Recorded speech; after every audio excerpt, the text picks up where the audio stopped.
ဤတန်ဟာသူ့ကိုလှုပ်ကြံမဲ့သူတွေစီကနေထွက်ပြေးလာရင်ဒဏ်ရာပြင်းထန်စွာရထားတာပါ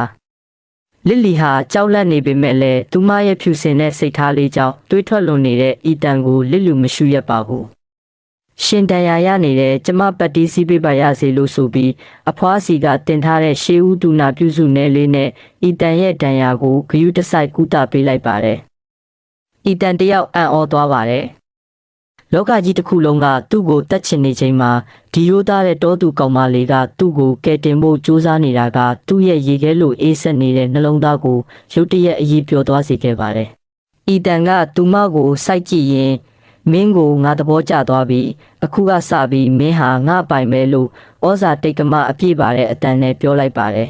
။လစ်လီကတော့ဒီလူဟာလူဆိုးမဖြစ်နိုင်ဘူးလို့တွေးနေရင်းကနေသူ့စကားကြောင့်လန့်သွားပြီးရှင်ဘလို့များပြောလိုက်တာလဲ။ကျမမှာယောက်ျားရှိတယ်နော်လို့အလောတကြီးလိန်ပြောလိုက်ပါတယ်